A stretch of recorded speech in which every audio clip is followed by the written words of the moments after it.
સાણંદ, ધોલેરા, હજીરા ને કચ્છનું ખાવડા. ભારતના નકશા ઉપર આ 4 ગામડા ગોત્યા નહીં જડે, પણ અમુક વર્ષો પછી તમે ત્યાં જશો તો તમે ગોત્યા નહીં જડો.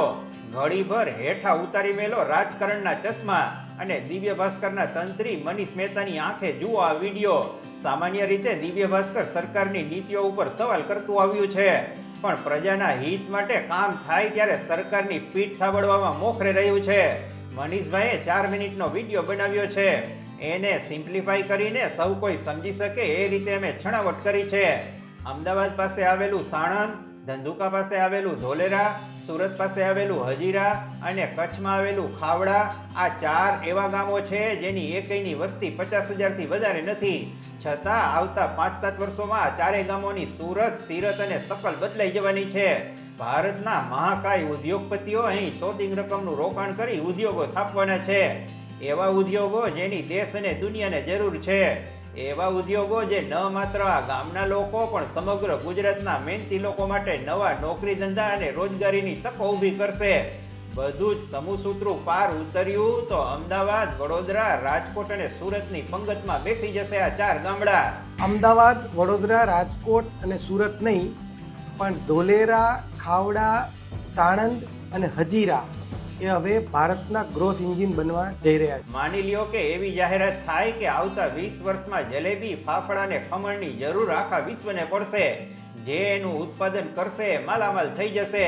તો કંદોઈને ઘી કેળા થઈ જાય કે નહીં?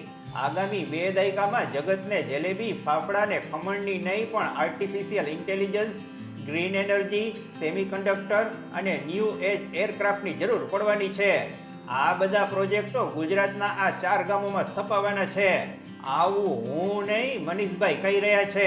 આગામી 2 દાયકામાં જેની બોલબાલા થવાની છે એ artificial intelligence, green energy, semiconductor, new age એરક્રાફ્ટના પ્રોજેક્ટ ગુજરાતના નકશામાં ટપકા જેવડા દેખાતા ખાવડા, ધોલેરા, હજીરા અને સાણંદમાં સ્થપાવાના છે. છેલ્લું વાઇબ્રન્ટ ગુજરાત સમિટ યોજાયું. એમાં ગુજરાતના આ સામાન્ય ગામોના ખોળામાં 8 મેગા પ્રોજેક્ટ ઉલડીને પડતા લોકો અચરજમાં પડી ગયા છે. જે તે ગામો અને એ ગામોમાં શું થવાનું છે જાણીને તમે પણ બોલી ઉઠશો, ન હોય કાકા ન હોય.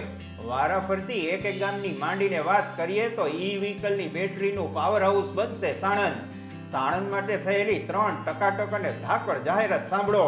નંબર 1, 10મી વાઇબ્રન્ટ સમિટમાં સુઝુકી મોટર્સના પ્રેસિડેન્ટ તોશિજો સુઝુકીએ ગાય વગાડીને કીધું છે સુઝુકી કંપની ગુજરાતમાં પહેલું બેટરી ઇલેક્ટ્રિક વ્હીકલ બનાવશે અને અહીંથી જાપાન અને યુરોપિયન કન્ટ્રીઝમાં વાહનની નિકાસ કરશે. સુઝુકી મોટર ગુજરાતમાં રૂપિયા 3,200 કરોડનું રોકાણ કરશે. આ વ્હીકલ માટેની લિથિયમ બેટરીનો પ્લાન્ટ 2 મહિનામાં સાણંદમાં શરૂ કરી દેવામાં આવશે.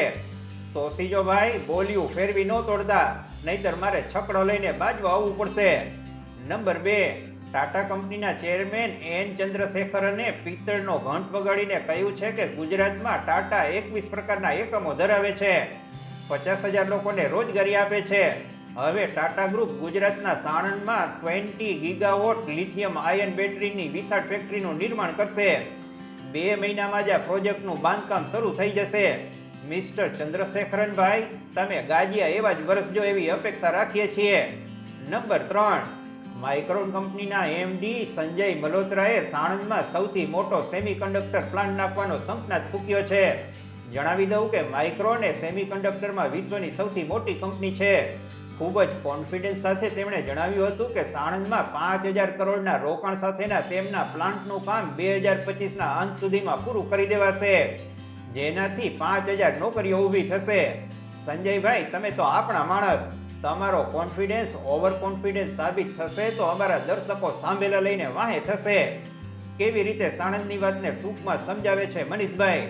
ટાટા, સુઝુકી અને માઇક્રોન જેવી મોટી કંપનીઓ અહીંયા બેટરી ઈ વ્હીકલ માટે લિથિયમ બેટરીના પ્લાન્ટ નાખવાની છે. સુઝુકી ઈ વ્હીકલ માટેનો પ્લાન્ટ નાખવાની છે અને માઇક્રોન કંપની સેમિકન્ડક્ટરની ચિપ બનાવવા માટે મોટો પ્લાન્ટ નાખવાની છે.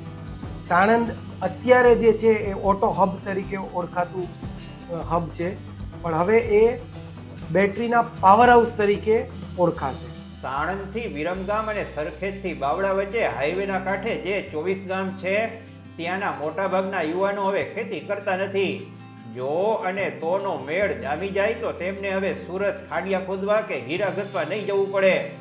ધોલેરા વિશે મારે જાજી મેથી મારવાની જરૂર નથી, કારણ કે અમે ધોલેરા વિશે વિગતવાર વિડીયો બનાવ્યો છે, જેને 4 લાખ કરતાં વધારે દર્શકોએ આશીર્વાદ આપ્યા છે. લિંક ડિસ્ક્રિપ્શનમાં આપેલી છે. પણ વાઇબ્રન્ટ ગુજરાતની બાનીમાં નવું ડેવલપમેન્ટ થયું છે એની વિગત મનીષભાઈ પાસેથી સાંભળીએ. અમદાવાદથી થોડે દૂર ધોલેરાની તાસીર અને તસવીર હવે બદલાઈ જવાની છે. ટાટા ગ્રુપ અહીં સેમિકન્ડક્ટર પ્લાન્ટ નાખવાની છે અને એના કરતાં પણ બીજી મહત્ત્વની વાત કે ડિફેન્સ એરક્રાફ્ટની પણ અહીંયા એક્ટિવિટી શરૂ થવાની છે, જે વડોદરામાં પણ થશે. એટલે ધોલેરા હવે અલગ પ્રકારનું એક ડિફેન્સ માટેનું એક હબ બનશે. હજીરા હાજર હો. જી હા, હવે વાત આવે છે સુરતની ભાગોળે આવેલા હજીરા બંદરની. હજીરામાં પહેલેથી જ અનેક ઉદ્યોગો ધમધમે છે. એવામાં અહીં રિલાયન્સ અને આર્સેલર મિત્તલ કંપનીએ 2 મેગા પ્રોજેક્ટની જાહેરાત કરીને મહેનતી સુરતવાસીઓનું સન્માન કર્યું છે. રિલાયન્સ હજીરા ખાતે ભારતની પહેલી અને વિશ્વ કક્ષાની કાર્બન ફાઇબર ફેસિલિટી ઊભી કરશે. વાહ મુકા કાકા વાહ. તો બીજી બાજુ આર્સેલર મિત્તલના એમડી લક્ષ્મી મિત્તલે કહ્યું હતું કે વડાપ્રધાન નરેન્દ્ર મોદીએ 4 વર્ષ પહેલા ગુજરાતના હજીરામાં સ્ટીલ પ્રોજેક્ટનું ભૂમિપૂજન કર્યું હતું. આ પ્રોજેક્ટ 2026 સુધીમાં પૂરો થશે.